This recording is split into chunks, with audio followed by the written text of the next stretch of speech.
Hello students, welcome you all in lesson 14, Elements, Compounds and Mixtures. First of all, let us understand what is matter. An object is made up of matter. Let us understand what are the properties of matters. The matter may be in solid, liquid or gaseous state, but their properties are as per their states.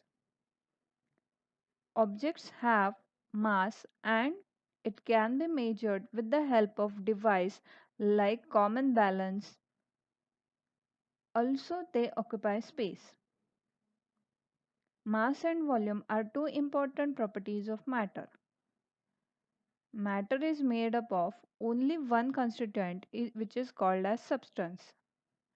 Other kinds of matter are made up of two or more substances which are called as mixtures.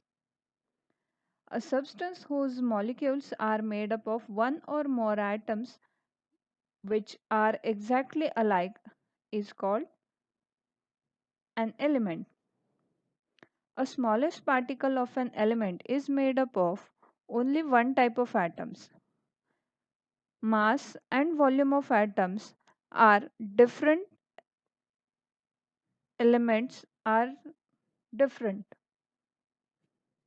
Mass and volume of atoms of different elements are different.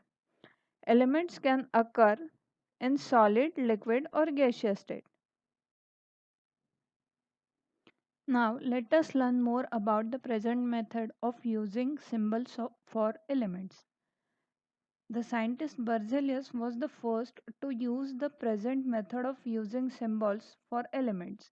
The symbols of an element is written in English script and it is the short form of its name. Here we can see element and its respective symbol used. So this column defines element, this column defines symbol. So hydrogen is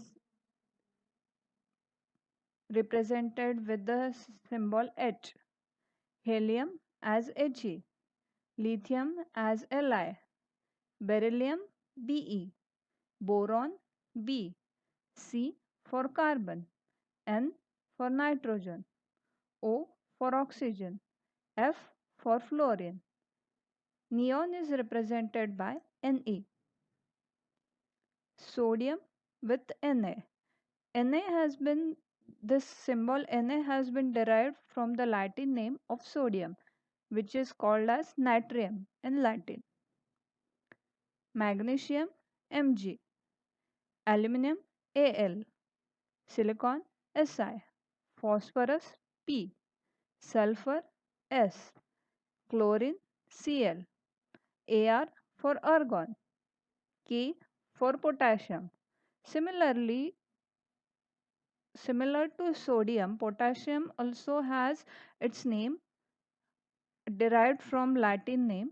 So it is potassium is called as kalium. So K is the symbol for potassium.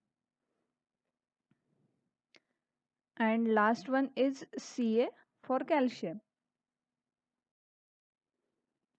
Now let us learn more about metal, non-metals and metalloids. So what are metals now?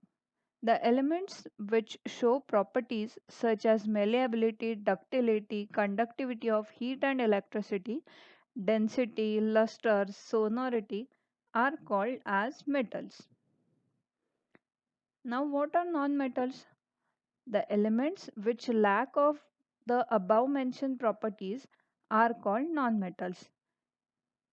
In other words, the elements which lack of the malleability, ductility, conductivity of heat and electricity, density, luster, sonority, such elements are called as nonmetals.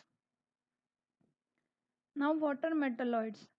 The elements which are having some properties of metals and some properties of nonmetals are called metalloids. Example, arsenic, silicon, selenium. These are the few metalloids. Let us understand more about alloys. Some metals cannot be used in their purest form. Such in such case, the property of original metal is modified by mixing one or more elements in it. This type of mixture of metals is called as alloy. Example: brass, steel, 24 22 karat gold. So these are alloys. Now let us understand difference between compound and mixture. So here are the compound related properties mentioned, and here are the mixture. A compound is made up of two or more elements chemically combined in a fixed proportion, whereas mixture is obtained by just mixing two or more substances in any proportion. A compound can be further subdivided into simpler substances by chemical means only, whereas a mixture can be further subdivided into simpler substances by simple physical processes. The properties of the compound are entirely for, different from the properties of its constituents. Whereas in case of mixtures, constituents of mixture retain their original properties. So, common salt, sugar, water are few examples of compound, whereas air, sea water, these are the examples of mixture. Molecular formula molecular formula of a compound is the short form of its name written with the help of the symbols of a constituent element and the number of their respective atoms available in that compound. Now let us go through separation methods. First is method of separation using separating funnel. When two immiscible liquids are to be separated from one mixture, then the separating funnel is used. Such mixture is left undisturbed in the separating funnel and two layers are clearly seen. This diagram explains the scene. Herein, mixture of two immiscible liquids has been poured into the separating funnel. Here we can see lighter liquid and heavy liquid. So after settling down, heavy liquid can be removed or it can be eliminated from using this tap. Thus mixture can be divided into lighter liquid and heavy liquid. So here we can see two separate layers of two different liquids. The lighter liquid floats on the top in the separating funnel, while heavier of the liquids always remains below. By opening the stop cork without disturbing the funnel, the lower solution can be separated. Now let us see method of distillation. The method of distillation is used to separate solute from solution. It can also be used to remove impurities from the solution and make it pure. The seawater in the round bottom distillation flask is heated. This produces the steam. As the steam is passed through the condenser, it turns into liquid due to the condensation process. The pure water which drips down in the conical flask can be separated. The salts in the seawater remains in the distillation flask. So such kind of round bottom flask can be used. After heating process, its impurities, like in this case as we consider the seawater, salts will remain in this distillation flask and water can get condensed in this another flask using condensation method. Now let us go through another method of separation called method of centrifugation. Two separate solids from a mixture of liquid and solid The method of centrifugation is used. A centrifuge machine is used for this purpose. It has a disk which rotates in a circular motion with a great speed. Test tubes are attached to the rim of this disk. Here we can see that same structure. These are the two test tubes and this is the disk which is going to rotate with a great speed. When this test tubes attached to the disk rotates at the highest speed, there is a centrifugal force generated which pushes the particles away from the center. Due to this, the solid particles in the mixture are thrown to the bottom of the tube and are thus separated from the mixture. In this way, the small and lighter particles in the mixture get assembled.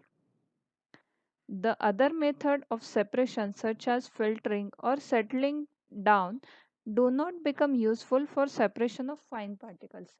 Hence, method of centrifugation can be used to separate such kind of fine particles from the mixture. Another method is method of chromatography. If two or more substances are dissolved in small proportions in the same solution, the method of chromatography is used to separate two substances. In chromatography, two mutually opposite properties of substances are used. First one is solubility of the substances in the solvent that moves up, and another property is ability of the substances to stick to the stationary filter paper.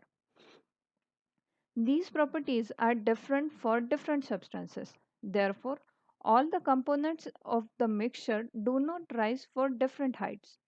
This method is used in pharmaceutical science, factories, and scientific laboratories for detecting new ingredients and for identifying and separating components of the mixture. Here in this diagram,